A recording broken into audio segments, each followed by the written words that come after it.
श्रीदेव्यः नमः।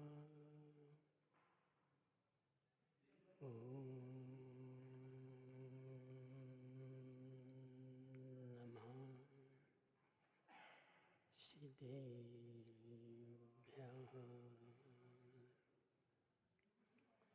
तज्जति परं ज्योति समं समस्तैर्नन्ति पर्याये दर्पणतले विशकला प्रतिफलति पदार्थमालिका यत्र नमो अर्यन्ताणं नमो सिद्धाणं नमो वैरियाणं नमो अध्यायाणं नमो लोयसव्यसाहूणं।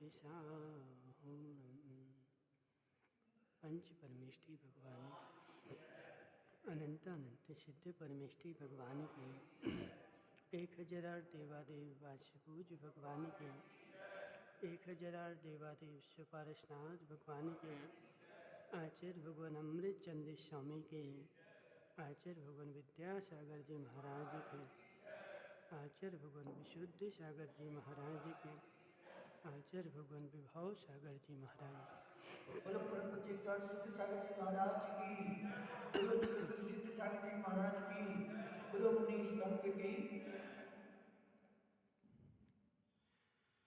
मनीषु तीर्थंकर भगवान की दिव्य देशना शादवाद वाणी जयवंत हो। आचार्य भगवान अमृत चंद्र स्वामी तत्व का स्वरूप निरूपण करते हुए बता रहे हैं कि है जीव जिसकी शौक का कारण मोक्ष की प्रतिकूलता का अभाव ही सम्यक दर्शन है।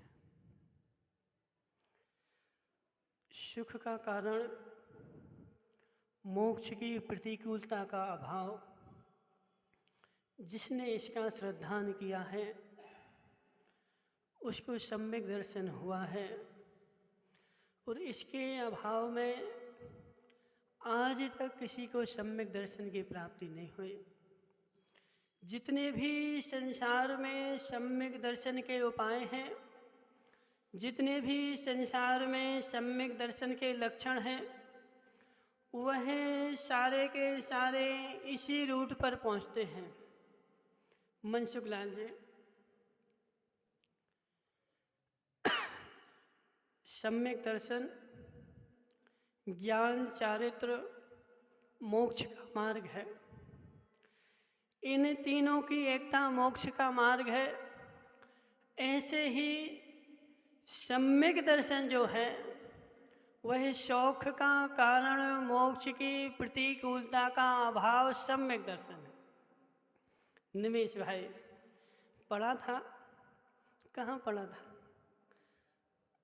कहाँ पढ़ा था? पंचास्तिकाय में, ठीक है ना। पंचास्तिकाय में अजित लालावत ऐसा लिखा हुआ है कि शौक का कारण मोक्ष की प्रतिकूलता का अभाव सम्यक दर्शन है। इसके अलावा क्या कोई सम्यक दर्शन है? इसके अलावा क्या कोई सम्यक दर्शन है? सूक्ष्म पर समय, स्थूल पर समय बता दे क्या? मनसुख लाल जी, बहुत गहरा विषय है। देखो, तुम पढ़ने को तो पढ़ देते, पढ़ने को तो पढ़ दिया, लेकिन जो तुमने पढ़ा है अभी तुम्हें भी उसकी खबर नहीं है। जो तुमने कहा है अभी तुम्हें उसकी खबर नहीं है। बहुत गहरा उपाय, शौक का कारण मोक्ष की प्रतिकूलता का अभाव है। जितने भी कारण मोक्ष की प्रतिकूलता के हैं, उनके अभाव की यदि तुम्हें श्रद्धा नहीं हुआ है तो सम्यक दर्शन नहीं है। गधे की सेवा कितने करते रहो। अजित भाई गधे की सेवा कितनी करते रहो, गधे के सेवा करने से कुछ भी लाभ होने वाला नहीं है। हे जीव, तूने अनंत पर्याय भोगों में लगाई है। सुदीप पंडित सोचो जरा, अनंत पर्याय तूने भोगों में लगाई है, कितनी? एक नहीं, दो नहीं, तीन नहीं। कीर्तेश भाई, तुमने अनंत पर्यायों में भोग भोगे हैं, फिर भी तुम्हारे भोगों की पूर्ति नहीं हुई, और इस पर्याय में भी थोड़े से भोग छूट जाए तो मुझे ऐसा लगता है कि मेरी आत्मा ही छूट गई, मेरे सारे सुख ही छूट गए। मैंने भोग को ही सुख माना है। अभी मोक्ष का शौक जो है, उस शौक की तो पहुंच ही नहीं हुई है अभी। सुदीप भाई, कल्पना क्या, कल्पना क्या? तुम अजित भाई एक बार ऐसा सोच के तो देखो, एक बार ऐसा सोच के तो देखो कि एक पर्याय में मेरे थोड़े से यदि भोग भी छूट जाएं तो मुझे आकुलता होने लगती है, जबकि मैं अनंत पर्यायों में भोगा है। एक दो में नहीं, एक दो में नहीं। हंसमुख पंडित जी, तुमने भोग कितनी पर्यायों में भोगे? ऐसा श्रद्धान है, ऐसा श्रद्धान है? नहीं है, नहीं है। अजित भाई, ऐसा भी श्रद्धान नहीं है अभी। मनसुखलाल जी बोलो ना, ऐसा तुम बोल रहे हो, बोलना अलग बात है और अंदर का श्रद्धान होना अलग बात है। मैंने अनंत भवों में भोग भोगे हैं राजेश भाई।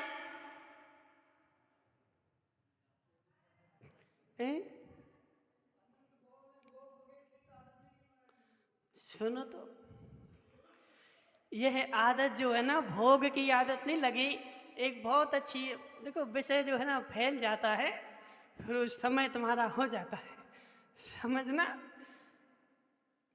तुम्हारी जिसकी ऐसी श्रद्धा बनी हुई है कि मेरे पास जो संपत्ति है वह मोक्ष, वह पुण्य का फल है, वह भी मिथ्या दृष्टि है।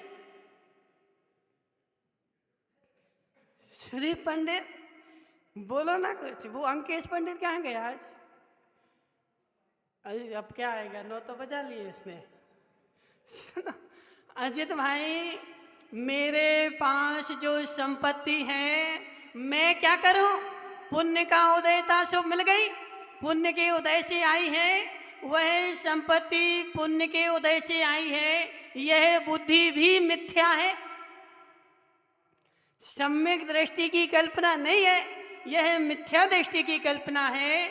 यदि पुण्य के उदय से संपत्ति मिलती ही होती तो तीर्थंकर त्रिकाल में छोड़ नहीं सकते थे।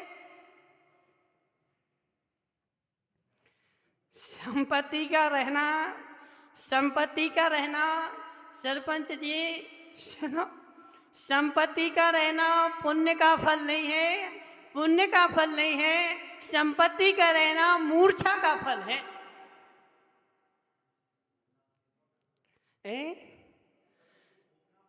नहीं, संपत्ति का रहना ही मूर्छा का फल है।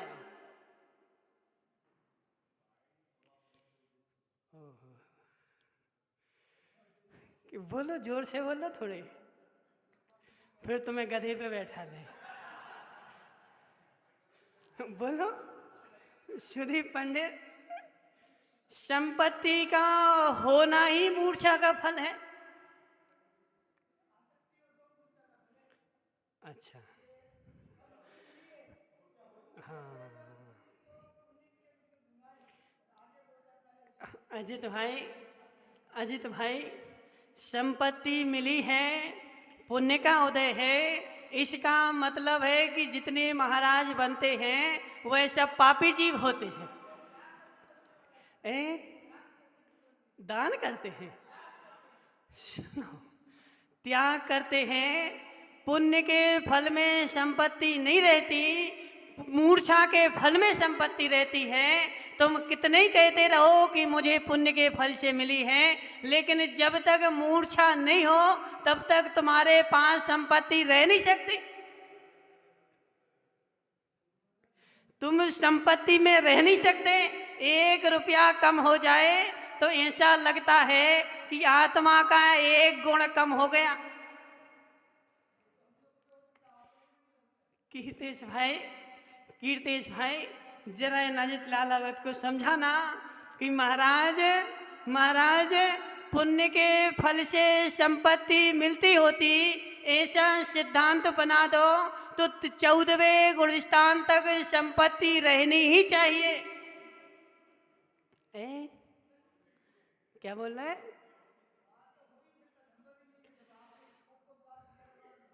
सिद्धांत त्रिकालिक होता है, सिद्धांत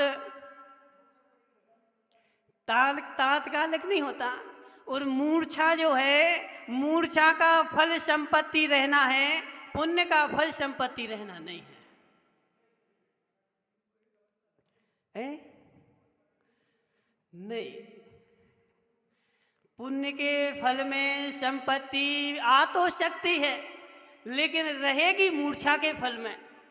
पुण्य के फल में संपत्ति का आना हो सकता है, लेकिन तुम्हारे घर में संपत्ति रखी है अजित भाई लालावर, तुम नोटों की गड्डियों के ऊपर आसन लगा करके बैठते हो, इसका मतलब है कि वह पुण्य का फल नहीं, वह मूर्छा का फल है। पुण्य के फल से संपत्ति तीर्थंकर के समवसरण में भी आती है, लेकिन मूर्छा का फल नहीं होते। मनसुख लाल जी बोलो ना कुछ। पुण्य के फल से आशो तो सकती है। अब जिन महाराज ने करोड़ों की संपत्ति छोड़ के आ गए, तो क्या उस करोड़ों की संपत्ति लाने वाला पुण्य भी छोड़ दिया? मनसुख लाल जी समझना, करोड़ों की संपत्ति तो छोड़ी, लेकिन करोड़ों की संपत्ति जिस पुण्य से आ रही थी, वह पुण्य तो आज भी उनके पास है। जो पुण्य संपत्ति ला रहा था, वह अब यश ला रहा है। वह पुण्य जो तुम्हारा संपत्ति लाने में लगा हुआ था, अनिल धीरावर, तुम्हारी ऐसी मान्यता हो कि संपत्ति जो आ रही है मेरे करने से आ रही, मैं छोड़ दूंगा तो छूट जाएगी, वह पुण्य आ रहा है, वह किसी न किसी प्रकार से आएगा ही आएगा। लेकिन जिसके मूर्छा होगी, वह मूर्छा के फल में उसमें ममत्व करके उसको भोगेगा। पुण्य के फल में भोगना नहीं होता। सुनो सुदीप भाई, संपत्ति आना पुण्य का फल है, संपत्ति का रहना मूर्छा का फल है। जबकि आज तक हमने क्या कहा है, बोले महाराज हमारा पुण्य का उदय है। समझना अंकेश भाई, बहुत तुम्हारा देखो नींद आ गई थी। क्या हो गया?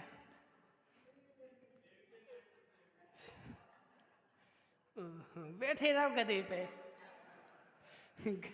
गधे को नहाते हुए गधे को नहलाते रहो। गधे के नहलाने से तुम्हें किंचित मात्र भी कुछ मिलने वाला नहीं है। यहाँ बहुत अच्छा विषय चल रहा है। मोक्ष क्या बोला? शोक का कारण मोक्ष की प्रतिकूलता का अभाव ही सम्यक दर्शन है। इसके अलावा कोई सम्यक दर्शन नहीं है, कोई सम्यक दर्शन की भूमिका नहीं है, कोई सम्यक दर्शन का चरण नहीं है। जब तक तुमने मोक्ष के कारणभूत सुख के कारणभूत मोक्ष की प्रतिकूलता का नहीं जाना, जब तक वो धम्मू नहीं आया आज।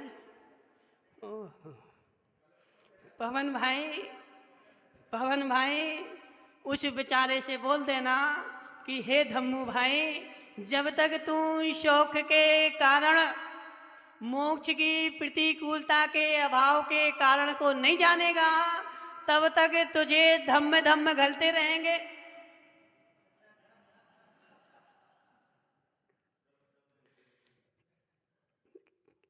तब तक कीर्तेश भाई, तब तक यह धम्म धम्म घलना नहीं बंद होने वाले। कभी देवी मारेगी, कभी नरक में घलेंगे, कभी त्रियंच बनोगे, सो त्रियंच में बैलगाड़ी में जुते जाओगे, सो बैलगाड़ी का मालिक मारेगा, और कभी देव बनोगे तो संकलेशता के धम्म धम्म घलेंगे।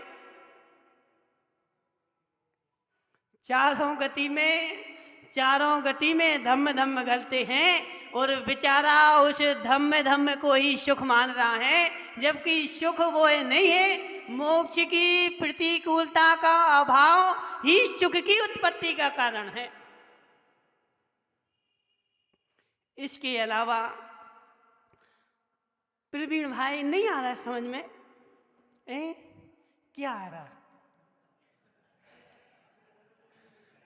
क्या समझ में आ रहा? देखो समझ में आ जाता जैसे वह गौतम गर्दर था ना। गौतम गर्दर को जानते हम कौन थे?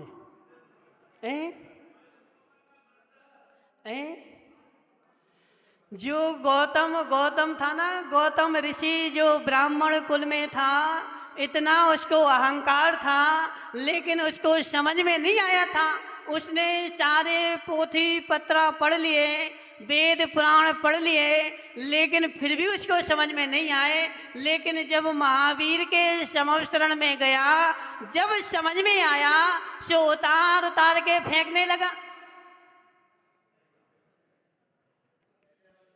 प्रवीण भाई समझ में आ रहा?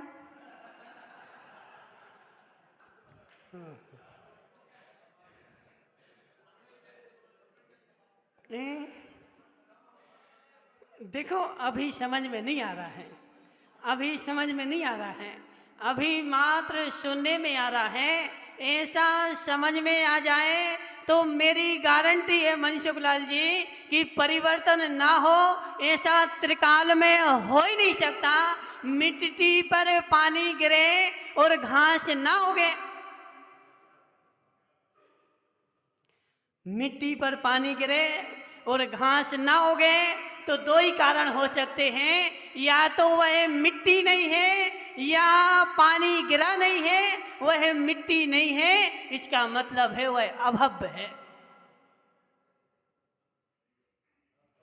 भव्य की भूमि पर सुरेश पंडित जी, भव्य की भूमि पर जिनवाणी का पानी गिरे और घास फूस ना उगे, पेड़ ना उगे, ऐसा त्रिकाल में संभव नहीं है। और यदि ऐसा हो रहा है तो यह समझना कि अभी मेरी या तो अभव्यता उदय में है या दूरानुदूर भव्य है। निमेश भाई ऐसा तुमने पढ़ा कि नहीं पढ़ा? कहाँ पढ़ा? देखो बेचारे क्या करते हैं, पढ़ तो लेते हैं और पढ़ करके फिर उस देवी के पास में चले जाते, और वह सोचने का समय नहीं मिलता। निमेश भाई सुनो, अनिल धीरावत एक छोटे में हमने एक कहानी पढ़ी थी कि मक्खी गुड़ में गड़ी रहे और पंख रहे। बोलो अजित भाई, नहीं पढ़ी तुमने? हैं?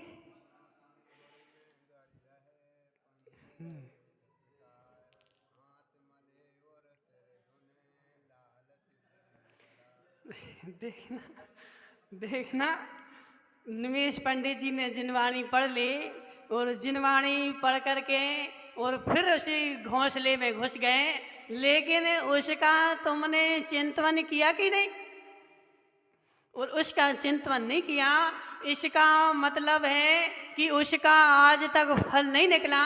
निमेश भाई, यदि तुमने जरा सी भी जिनवाणी का चिंतन कर लिया होता, हमारी गारंटी है कि आज मोक्ष का फल लटक रहा होता। यह मात्र पत्ते पत्ते, हरे हरे पत्ते नहीं लटकते होते। ओकावत जी, मोक्ष का फल लटक रहा होता। एक बार ऐसा चिंतन तो करो कि मैंने अनंत पर्याय भोग में लगा दी। अजित भाई, अनंत पर्याय मैंने भोग में लगा दी, और अनंत पर्यायों में भोग में लगाने के बाद क्या मेरी भोगों की तृप्ति हुई है? आज तक भोगों की तृप्ति नहीं हुई अल्पेश भाई, और आज तक मैं भोग से तृप्त नहीं हो पाया। एक बार चलो, एक पर्याय योग के ही लिए सही करके तो देखो, करके तो देखो। कीर्तेश भाई, व्यापार करते ना, कोई ग्राहक आ जाए ओकावत जी, वह तुम्हारे पास 10 बार नगद लेने आए, और कोई तुमसे कितनी बोले कि यह व्यक्ति जो है बड़ा बेईमान है, इसको कभी उधार नहीं देना, समझना। ओकावत जी, मान के चलो ये पदम आया तुम्हारी दुकान पर, समझना, एक बार आया, और जो प्रवीण भाई पारसोलिया आए, बोले ओकावत जी उस पदम बड़ा बेईमान है, उसको उधार नहीं देना। तुमने अपनी मानसिकता बना ली कि पदम जो है बड़ा बेईमान है, इसको उधार नहीं देना, और पदम तुम्हारे पास रोज आएगा सामान लेने, और रोज नगद लेगा, और ऐसे करते करते 6 महीने हो गए।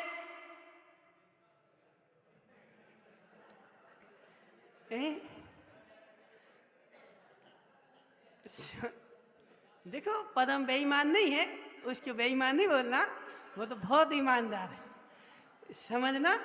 वह 6 महीने तक तुम्हारे पास नगद लेते लेते आया, और नगद लेता रहा।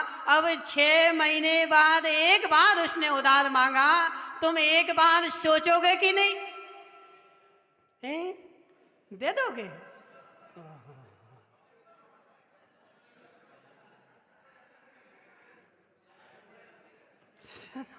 देखो पदम भाई, तुम बुरा नहीं मानना, जी तो मात उदाहरण है।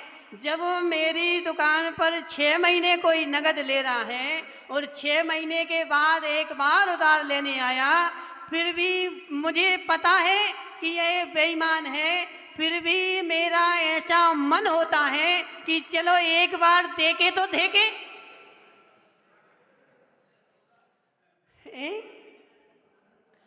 अल्पेश भाई, एक बार देखे तो देखे, एक बार देख क्या होता है। ऐसे 6 महीने में तुम्हें पता है, ऐसे अनंत पर्यायों से तुम्हें पता है कि भोग जो है ना, भोग बड़े भव रोग बढ़ावे, बेरी हैं जग जी के। मनसुखलाल जी, सुना कभी?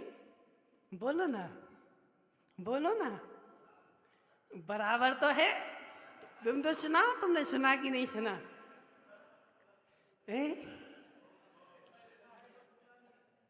भोग बड़े भव रोग बढ़ावे, बेरी है जग जी के, इन सम, ऐसा कुछ है। बैराग भावना का ना, बोलो ना तो। नहीं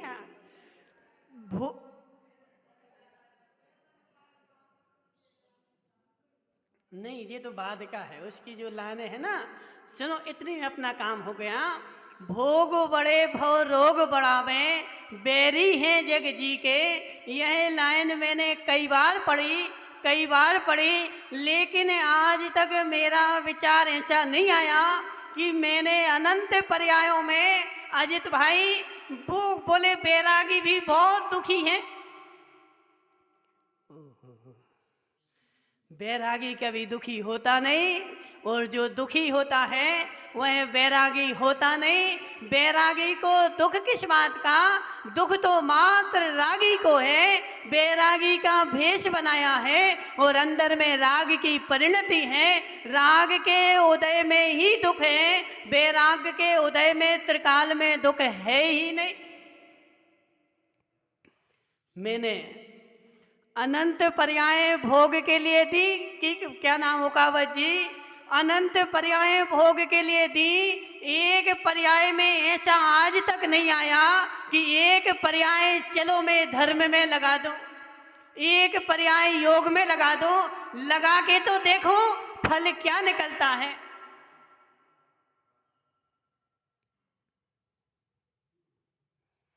मोक्ष का कारण, शोक का कारण मोक्ष की प्रतिकूलता का अभाव है। अंकेश भाई, शोक का कारण मोक्ष की प्रतिकूलता का अभाव है। भोग भोग मोक्ष के सहकारी हैं कि प्रतिकूल है? मनसुख लाल जी बोलो ना जोर से, हैं? प्रतिकूल है ना। तो मोक्ष की प्रतिकूलता का अभाव ही शोक है। जिसको भोग में सुख आ रहा है उसको सम्यक दृष्टि कहा जा सकता है क्या? अभी वह कोसों दूर है, सूक्ष्म पर समय नहीं है, यह तो स्थूल पर समय है। जो बेचारा गधे की ही सेवा में लगा रहे, गधे की ही सेवा में लगा रहे, गधे की सेवा भी एक समय के लिए नहीं छोड़ पाया, उसको सम्यक दृष्टि बोल दो। अजित भाई हम तो नहीं बोल पाएंगे। तुम्हें पैसा चाहिए ना, तुम्हें पैसा चाहिए ना, तो तुम बोली लगाओ और बोली में तुम बोल सकते हो कि इतने की बोली लगाओ, तुम्हें मोक्ष मार्ग प्रशस्त होगा। लेकिन हम नहीं बोल पाएंगे। देखो हम नहीं बोल पाएंगे। क्यों? क्योंकि ऐसा मोक्ष का स्वरूप है ही नहीं। जब तक तुम्हें मोक्ष की प्रतिकूलता के कारण में सुख बुद्धि दूर ना हो, नष्ट ना हो, तब तक तुम्हारा सम्यक दर्शन होने ही नहीं वाला है। सम्यक दर्शन, सम्यक दर्शन मनसुख लाल जी सच्ची श्रद्धा को कहते हैं। और सच्ची श्रद्धा वही है जो सच्चा मार्ग दिखाए। सच्चे मार्ग के अलावा जितनी भी श्रद्धा है वह सब मिथ्या ही है। मिथ्या नहीं है, मिथ्या नहीं है, मिथ्या ही है। जो जो मुझे मोक्ष सुख से दूर कर रही है, जो जो मुझे मोक्ष सुख में नहीं चलने दे रही है, वह सारी श्रद्धा, वह सारा ज्ञान, वह सारा आचरण मात्र मिथ्या के अलावा कुछ भी नहीं है। अंकेश भाई पचरा पचरा कि नहीं पचरा? पचाना नहीं, पचाना ही पड़ेगा। और बिना पचाए कल्याण होने वाला नहीं है। कल्याण का मार्ग यही है। अजित भाई घर में सुख है ही नहीं। अब तुम कितने बोलते रहो, बोले महाराज क्या हो गया? अच्छा घर में सही है। देखो वो धम्मू भी आ गया। धम्मू भाई आज धम्म धम्म घले थे, नहीं घले। देखो अजित भाई लालावत क्या बोल रहे, अजित भाई लालावत क्या बोल रहे। हमने बोला अजित भाई घर में सुख है ही नहीं। सो बोले घर में सुख नहीं है महाराज, शांति है। हम तो शांति के लिए रह रहे, सुख के लिए थोड़ी रह रहे। सत्य सत्य है। मनसुख लाल जी, तुम्हारे घर में तो शांति नहीं है, तुम क्यों ले रह रहे? तुम्हारे घर में कौन है? क्रांति है।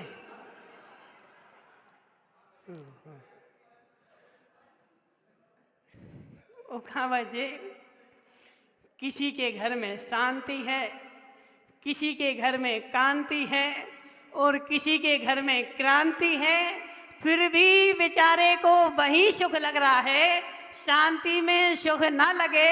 अजित भाई, तो तुम शांति के पास जा नहीं सकते, शांति के पास जा रहे हो, इसका मतलब है कि शांति में सुख है।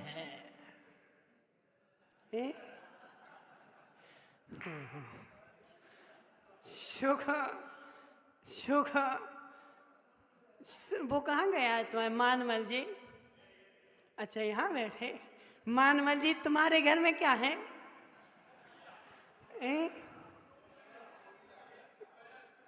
देखो, सबके घर में कुछ कुछ है, सबके घर में कुछ कुछ है, और वह घर का सुख तुम्हें सुख दे रहा है, तब तक मोक्ष में सुख नहीं है। बेचारे कुछ तो अज्ञान के कारण ठगाए गए, कुछ प्रमाद के कारण ठगाए गए, और कुछ आवरण के कारण ठगाए गए, और कुछ जो है ठगे हुए के द्वारा ठगाए गए। भानी बोलो जी, पूरा श्लोक है ना, केचित ज्ञान तो नष्टा, केचित नष्टा प्रमादता, केचित ज्ञानावलेपेने, केचित नष्टा नष्टता। अजित भाई देखो, हम कुछ नहीं बोल रहे, तुम हमसे नहीं बोलना कि महाराज तुम क्यों ऐसा बोलते हो। ऐसा सब आगम में लिखा हुआ है, केचित ज्ञान तो नष्टा, केचित बेचारे कुछ जीव तो ऐसे हैं, कुछ जीव तो ऐसे हैं कि बेचारे अज्ञान के कारण ठगाए गए, उनको ज्ञान आज तक मिला ही नहीं। ऐसा अजित भाई, आज तक ऐसा ज्ञान मिला ही नहीं, आज तक ऐसा ज्ञान मिला ही नहीं। आज तक तुम्हें यही ज्ञान मिलता रहा क्या कि भगवान की पूजन करो, भगवान की अभिषेक करो और उससे तुम्हारा मोक्ष हो जाएगा।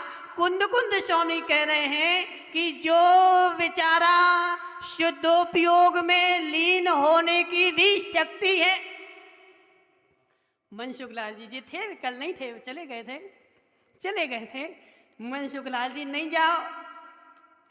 जाओ, अभी एक बार पंचाष्टिकाय पूरी पढ़ लो।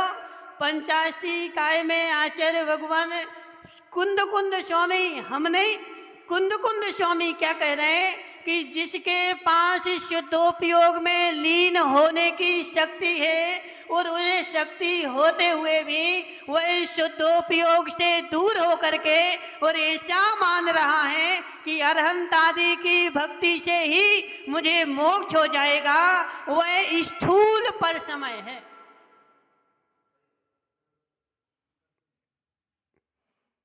क्या सूक्ष्म पर समय नहीं, सूक्ष्म पर समय नहीं, स्थूल पर समय है, मिथ्या दृष्टि है। और जिसके पास शुद्धोपयोग की शक्ति का अभाव है, शक्ति नहीं है, और वह भगवान की पूजन कर रहा है, लेकिन उसकी दृष्टि ऐसी है कि हे भगवान, मुझे तुम्हारी पूजन करनी पड़ रही है, मुझे तो शुद्धोपयोग करना था, वह कर रहा है, तो वह सूक्ष्म पर समय है, शराग सम्यक दृष्टि है।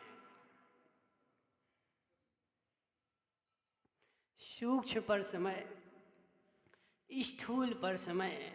लेकिन जिसके पास शुद्धोपयोग में जाने की शक्ति है और वह लगा रहे कि नहीं, मुझे तो भगवान की पूजन पाठ करने से ही मोक्ष हो जाएगा, वह तो अभी स्थूल पर समय है, वह अभी सम्यक दर्शन के करीब नहीं है, सम्यक दर्शन से कोसों दूर है।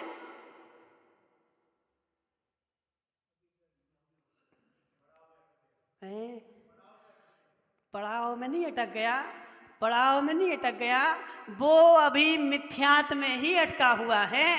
पड़ाव में तो शराग सम्यक दृष्टि अटका हुआ है। कौन?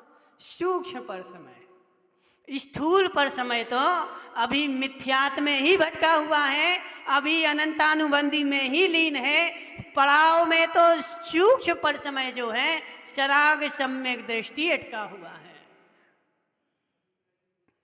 गाड़ी खराब हो गई ना, मत आओ। प्रवीण भाई उदयपुर जाना था, अब रास्ते में गाड़ी खराब हो गई, क्या करोगे? बैठोगे ना? क्यों?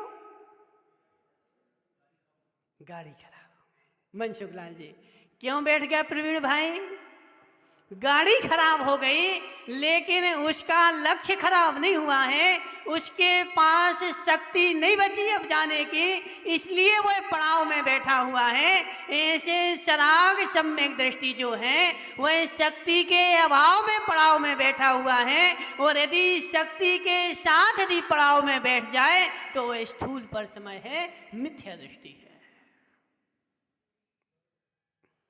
केचित ज्ञान तो नष्टा, केचित नष्टा प्रमादिता।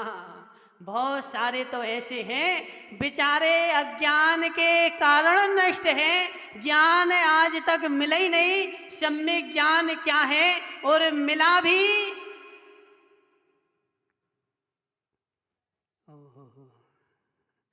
हितेश मुंगानिया, यदि मिल भी गया तो ग्रहण नहीं किया। वीर की देशना भी मिली, लेकिन मैंने सुनी नहीं, और सुन भी ली तो ऐसे कानों से सुनी कि कानों में रुई लगी थी, वो अंदर गई ही नहीं। केचित ज्ञान तो नष्टा, केचित नष्टा, केचित नष्टा प्रमादिता। और कितने तो बेचारे प्रमाद के कारण नष्ट हो गए कि इतना घोर प्रमाद लगा हुआ था, ज्ञान भी हो गया। समझना मनसुख लाल जी, इसमें जो तीसरे प्रकार का है केचित ज्ञानावलेपेने, यह तो फिर भी अच्छा है। केचित ज्ञानावलेपेने वाला जो है उसके ज्ञानावरण का ऐसा उदय है कि उसको समझ में ही नहीं आ रहा, वो तो फिर भी अच्छा है। लेकिन केचित नष्टा प्रमादता, जो प्रमाद से नष्ट होने वाला है, इसका तो अभी दीर्घ संसार है, इसका तो अभी दीर्घ संसार है। पल्लू भाई कहाँ गए? वो सुनील कोठारी जी, समझ में आ रहा? क्या समझ में आ रहा? कुछ नहीं आ रहा। ओहो हो, वो बेचारा बोल रहा महाराज। हाँ पूछो। गांधी जी को पकड़ ले, गांधी जी को। हाँ हाँ हाँ हाँ हाँ, बैठ जाओ गांधी जी। गांधी जी, आज तक वीर की देशना में चारों अनुयोग में ऐसा लिखा ही नहीं है कि धर्म दो प्रकार के हैं। एक भी आगम में तुम हमें ऐसा लिखा दिखा दो कि धर्म दो प्रकार के हैं। धर्म दो प्रकार के इस तीनों लोक में है ही नहीं। धर्म तो मात्र एक ही प्रकार का है, और वह है बद्धु स्वभावो धम्मो। ना व्यवहार धर्म है, ना निश्चय धर्म है। यह व्यवहार निश्चय धर्म को कहने की पद्धति है। केचित ज्ञान तो नष्टा, देखो यही बात आ गई ना, केचित ज्ञान तो नष्टा। बहुत सारे बेचारे तो अज्ञान के कारण ही नष्ट हो गए, व्यवहार को ही धर्म मान बैठे।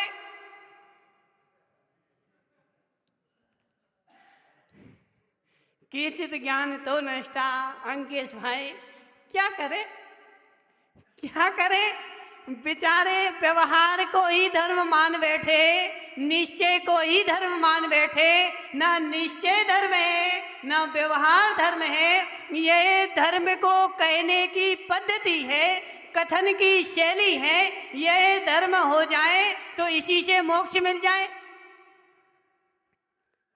अंकेश भाई, व्यवहार धर्म है कि निश्चय धर्म है?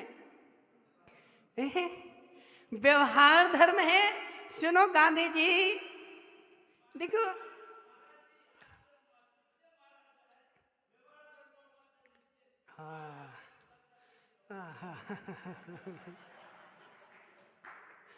केचित ज्ञान तो नष्टा, केचित नष्टा प्रमादिता। विचारे अज्ञान के कारण ही नष्ट हो गए। केचित नष्टैश्च नाशिता, और कुछ विचारे नष्टों के द्वारा नष्ट हो गए।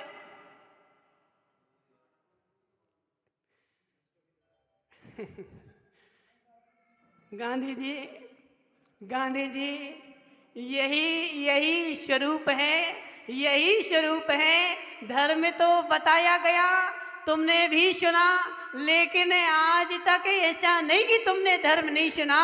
मैं उकावा जी, तुम कब से हो? तुम कब से हो? 50 साल से। मनसुखलाल जी, महावीर के समय थे तुम कि नहीं थे? आदिनाथ के समय थे कि नहीं थे? ओकावत जी, तुम तो बोल रहे हैं हम 50 साल से हैं।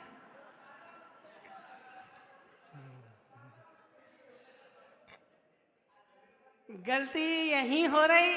आज वो पिंटू नहीं आया, कहाँ गया? धरियाबाद चला गया। चलो बेचने दो जो है। मैं 50 साल से नहीं हूँ, मैं पुराण हूँ, मैं पुराण हूँ। जब महावीर थे तब भी मैं था, आदिनाथ थे तब भी मैं था, अनंत 24 निकल गई तब भी मैं था। मैं आज से नहीं हूँ, मैं आज से हूँ, यही मिथ्या बुद्धि है।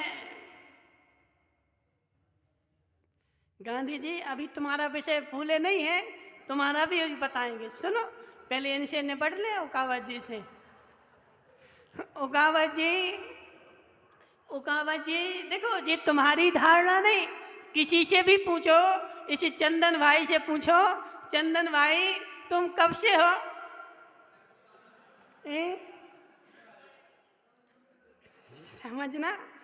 समझना। देखो, सबकी ऐसे ही स्थिति है, सबकी ऐसे ही स्थिति है। चंदन भाई कब से हो तुम?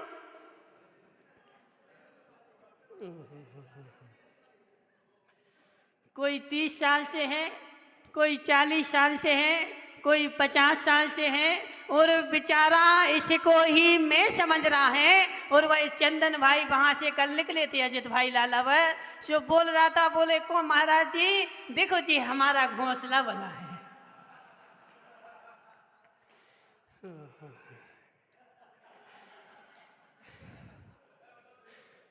चंदन भाई, घोंसले में कब तक रहोगे? कब तक रहोगे घोंसले में? ये धारणा जो है ना, यह धारणा जो है ना, यह धारणा हमारी बनी हुई है। जिसकी धारणा ऐसी बन जाए मैं अनादि से हूँ, वह घोंसले में लीन हो जाए तो गारंटी है त्रिकाल में लीन नहीं हो सकता। जो जो लीन हुआ है धम्मू भाई, तुम्हारा घोंसला तो बहुत अच्छा बना, सही है ना?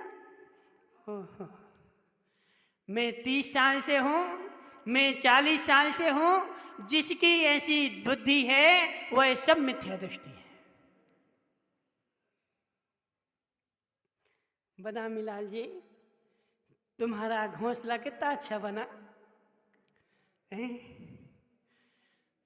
उसको भी छोड़ के जाना पड़ेगा।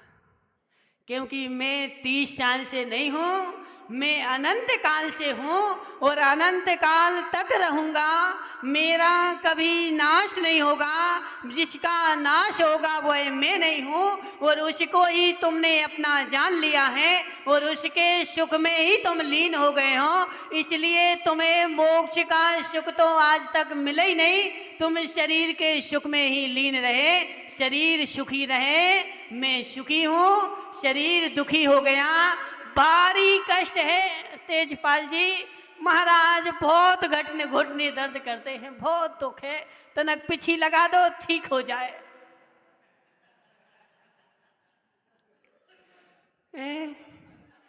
तनक पिछी लगा दो, ठीक हो जाए। तुम किसका दर्द ठीक करना चाहते हो?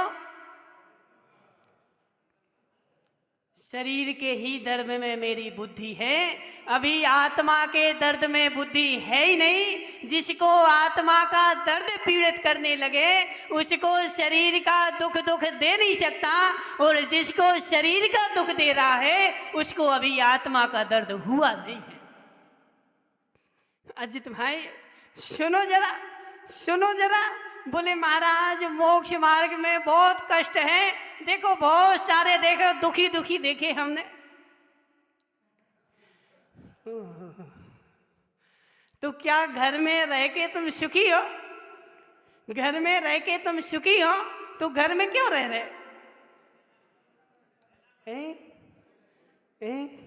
रहना पड़ता नहीं है, रह रहे हो और घर में सुख बुद्धि है, इसी बुद्धि से ही रह रहे।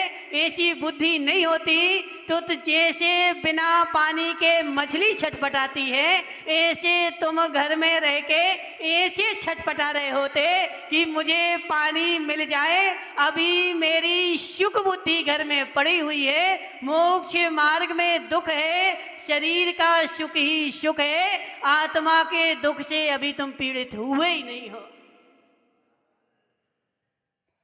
आत्मा का दुख सुनो भानु भाई, तुम्हारे घुटने दर्द करते हैं?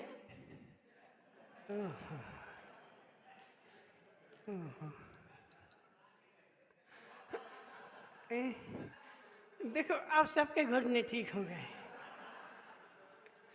अब सबके घुटने ठीक हो गए, अब कोई के घुटने दर्द नहीं करेंगे।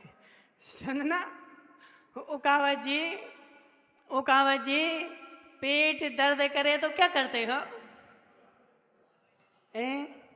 बोले महाराज पेट में बहुत दर्द हो रहा, जनक डॉक्टर को तो दिखा ले, थोड़ी दवाई मिल जाए, थोड़ी सहायता मिल जाए। उस तुमने शरीर के दुख को, शरीर के रोग को, शरीर की पीड़ा को अनुभव किया, डॉक्टर के पास पहुंच गए। ऐसे आत्मा के दुख को तो आज तक तुमने अनुभव ही नहीं किया। आत्मा का दुख अनुभव में आने लगे तो आत्मा का दुख अनुभव में आने लगे, तुम डॉक्टर के पास ना पहुंचो तो ऐसा हो नहीं सकता। राजू भाई डीजल वाले, शरीर का दुख, शरीर का रोग मैंने अनंत काल से अनंत पर्यायों में अनुभव किया, और उस पर्याय को ही सजाने में, संवारने में, ठीक रखने में मेरा सारा पुरुषार्थ किसमें लगा? किसमें लगा? मनसुख लाल जी बोलो। मैं सुखी हूँ, घर में बैठा हूँ, एक भी रोग नहीं है, मैं अच्छे से आनंद का जीवन जी रहा हूँ। यदि शरीर में थोड़ा सा दुख हो जाए तुरंत डॉक्टर के पास पहुँचते कि हे डॉक्टर साहब 100 के 200 ले लो, मेरा रोग ठीक कर दो। जैसे तुमने शरीर का रोग अनुभव किया, क्या आज तक ऐसे आत्मा का दुख अनुभव किया? आत्मा की पीड़ा अनुभव कही? 6 ढाला में क्या लिखा? कहाँ रचो यह पद पद पर पद में न तेनो, निज पद ये दुख सहे। तूने आज तक अनंत पर्यायों में पर्याय के दुख को तो अनुभव किया और उसको दूर करना चाहा, लेकिन आज तक तूने आत्मा के दुख को, आत्मा की पीड़ा को सुना ही नहीं और दूर करने का प्रयास किया ही नहीं, और पर्याय के रोग को ही दूर करता रहा। सुदीप भाई, जितनी बुद्धि, जितना पुरुषार्थ, जितनी लगन, जितनी लीनता शरीर के रोग दूर करने में है, क्या इतनी लीनता आत्मा के रोग दूर करने में है क्या?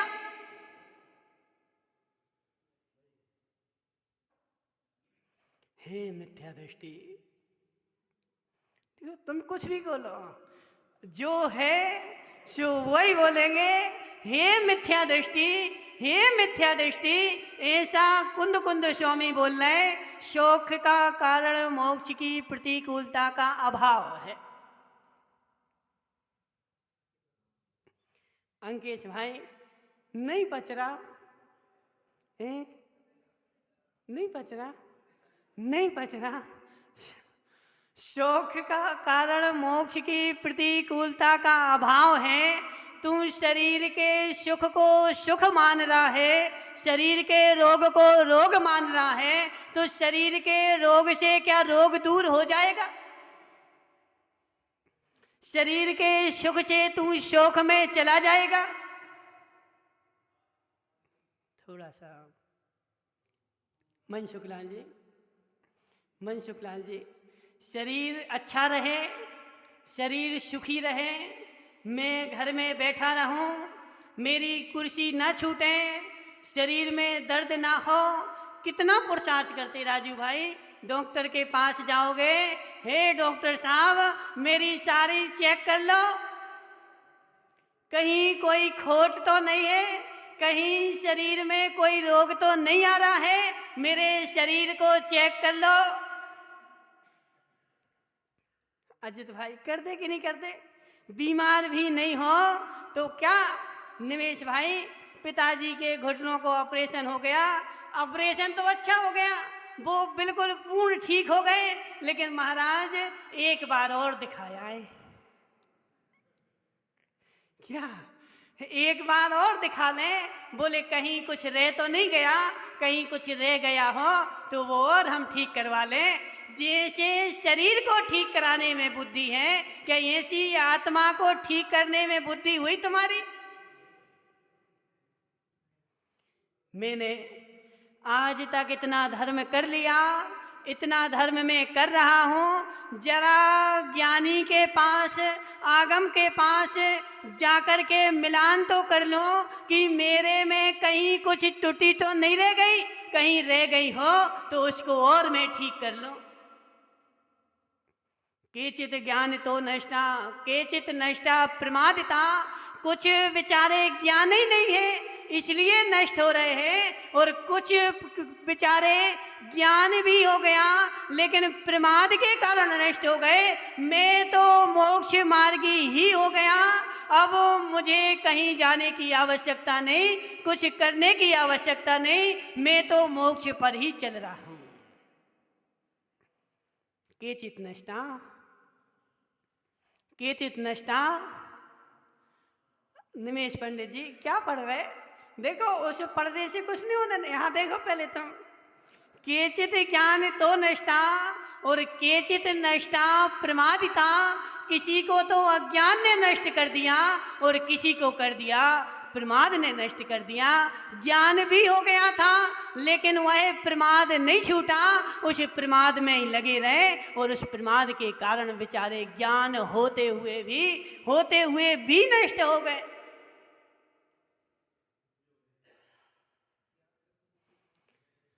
कीर्तेश भाई बुरा तो नहीं लग रहा है?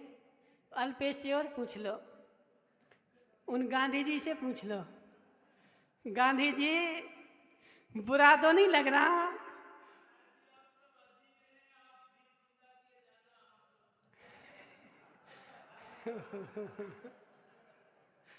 देखो गांधी जी धर्म का स्वरूप ऐसे ही है, धर्म का स्वरूप इससे अन्य नहीं है, अन्यथा नहीं है, धर्म ऐसे ही है। मोक्ष जो है ना व्यवहार धर्म है ना निश्चय धर्म है, धर्म तो वस्तु का स्वभाव है, व्यवहार धर्म होता ही नहीं। बेचारे बहुत सारे लोगों ने अज्ञानता के कारण व्यवहार को ही धर्म मान लिया। अजित भाई सत्य यही है, ना व्यवहार धर्म है ना निश्चय धर्म है। व्यवहार निश्चय धर्म हो जाए तो फिर दो दो रास्ते होने लगे ना। बोले अरे व्यवहार के रास्ते पे बहुत भीड़ लगी है, हम तो निश्चय कैसे निकले जाते। कोठारी जी ऐसा होता कि नहीं होता? बोले महाराज उदयपुर जाना है, हाईवे से जाएंगे जो बहुत भीड़ रहती, बहुत ट्रैफिक रहता। हम तो एक काम करते हैं, यहाँ जो बोले गांव वाले रास्ते से थोड़ा कच्चा है लेकिन उसी से निकले जाते हैं, बहुत शांत रहता है। धम्मू भाई कहाँ तुम मधुमक्खी में चिपट गए? क्या कर रहे वहां बैठे बैठे? यहाँ सुनो, यहाँ सुनो। अब देखो जाति बिरिया है। छुल्लक जी बुंदेलखंड बोलते ना, चलती बिरिया है। अब चलती बिरिया है, अब वही समझ में आ जाए तो थोड़ा बहुत मोक्ष का कल्याण का मार्ग मिल जाए, और अब भी समझ में नहीं आएगा तो हो सकता पूरी पर्याय ऐसे ही निकल जाए, अब और कोई सुनाने नहीं आए। जो आएंगे जो बोलेंगे व्यवहार धर्म है और निश्चय धर्म है, जो कोई व्यवहार को पकड़ लेगा कोई निश्चय को पकड़ लेगा, और दोनों बेचारे पकड़ करके उस पंख के जैसे फड़फड़ाते रहेंगे। जैसे ओकावत जी, एक कबूतर था जो एक कबूतर का एक पंख मनसुखलाल ने पकड़ लिया और एक पंख जो था वो ओकावत जी ने पकड़ लिया, और दोनों बेचारे एक एक पंख पकड़े हुए बोले मैंने कबूतर पकड़ लिया।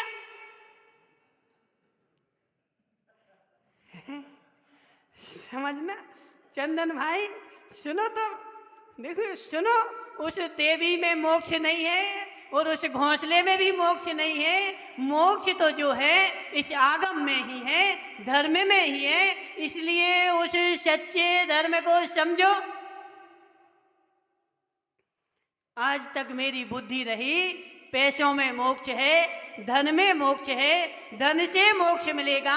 सो मैंने धन कमाया और धन कमा करके बोले मैं दान करूंगा मुझे मोक्ष हो जाएगा, उससे भी मोक्ष नहीं होगा। मोक्ष तो वस्तु के स्वरूप से होगा। तुम दोनों के दोनों पल्लू भाई, दोनों के दोनों कबूतर के पंख पकड़े रहो और दोनों पंख पकड़े हुए मस्त हैं। मैंने कबूतर पकड़ लिया, मैंने कबूतर पकड़ लिया, जबकि कबूतर तो तुम्हारे हाथ में आया ही नहीं है। वह एक कबूतर तो बीच में बेचारा फड़फड़ा रहा है।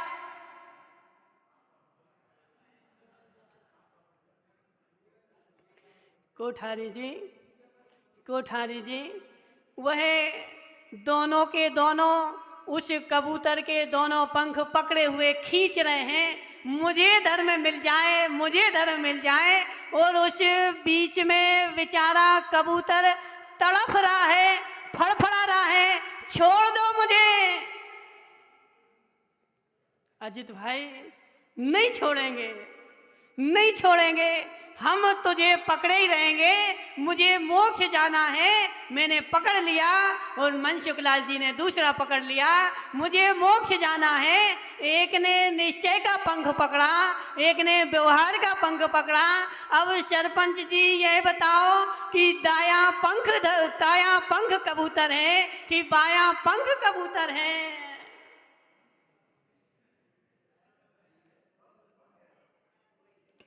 राजू भाई डीजल वाले बोलो ना जरा, दाया पंख कबूतर है कि बाया पंख कबूतर है?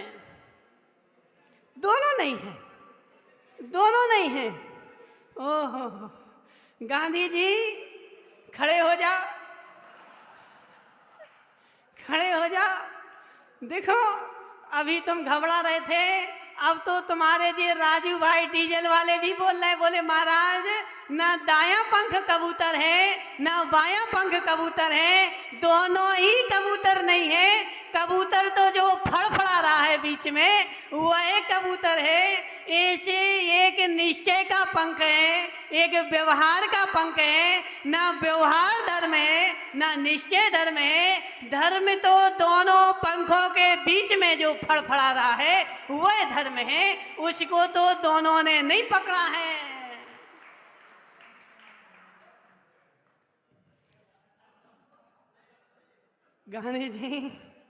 गांधी जी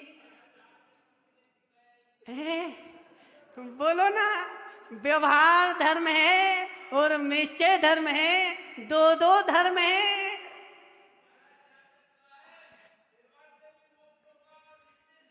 ये सारे नष्टों की भाषाएं हैं, केचित नष्टा नष्टिता। जैसे एक वो देखो बता दे हेतु लौकिक बात, सुनो तो अजित भाई लाला भाई कहाँ गया वो क्या नाम तुम्हारा, सुदीप पंडित, तुमने एक वो गोपी किशन फिल्म आई थी देखी है? देखी है अजित भाई, तुमने भी देखी? नहीं देखी, वो तो बहुत पुरानी है ना, अभी की थोड़ी है। माता तुमने देखी होगी, उसमें एक छोटा सा बच्चा रहता है, वह क्या अंकेश भाई, वह घर में था, घर में गया, उसके पिताजी घर में थे, वह बाहर निकला, उसके पिताजी गाड़ी में से उतर रहे थे, वो बोलता मेरे दो दो पिता।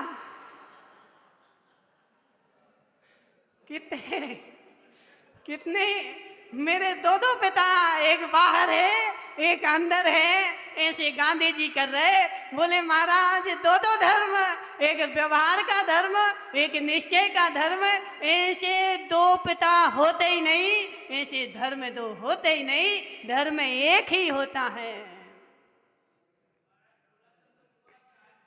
अजित भाई देखो अब चलती बिरियां हैं, सुन लें दो विचारों को, फिर सुनने मिले कि नहीं मिले, कोई पर्याय का भरोसा नहीं है, कोई भरोसा नहीं है। इसलिए गांधी जी न दाया पक्ष कबूतर है न बाया पंख कबूतर है, कबूतर दोनों के बीच में फड़फड़ा रहा है। ऐसे ना निश्चय धर्म है ना व्यवहार धर्म है, बेचारे दोनों के दोनों कबूतर के पंख पकड़े हुए खींच रहे हैं। धर्म का पंख एक निश्चय है एक व्यवहार है, दोनों ही धर्म नहीं है।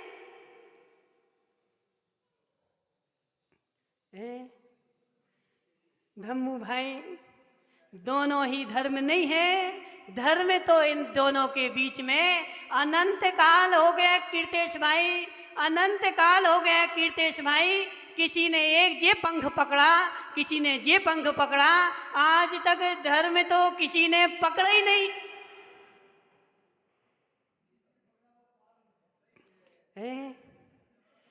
जिसने पकड़ा है वो इस संसार में है नहीं, वो ऊपर चला गया। और जो बेचारे संसार में लड़ रहे हैं कि निश्चय धर्म है, वो बोल रहे व्यवहार धर्म है, और दोनों बेचारे लड़ मर करके और वहाँ पर लड़ रहे हैं, ना कि निश्चय धर्म ही नहीं है व्यवहार धर्म ही नहीं है। ये तो दोनों पंख हैं, निश्चय व्यवहार के बीच में धर्म तो बेचारा फड़फड़ा रहा है। मेरी तो दुर्गति हो गई, मेरी तो दुर्गति हो गई अल्पेश भाई।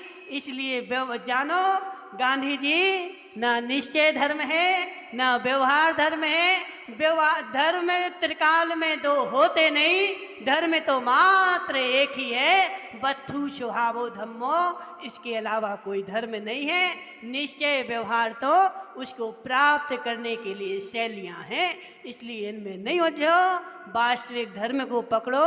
वास्तविक धर्म जो है केचित् ज्ञान तो नष्टा और केचित् नष्टा प्रमादिता। समय तो हो गया, समय तो हो गया मनसुख लाल जी, अब जो है सो है, निश्चय व्यवहार में धर्म नहीं है। देखो कोई यदि प्रश्न करे तो आनंद आ जाता है। कल अजित लालावत ने किया था, आज गांधी जी ने किया। और जब देखो ऐसा नहीं कि इतने सारे बैठे हैं जो सब पूर्ण ज्ञानी हो,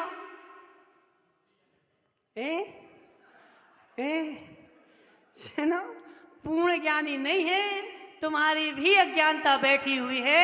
और अज्ञानता तब तक नष्ट नहीं होगी जब तक प्रश्न नहीं करोगे।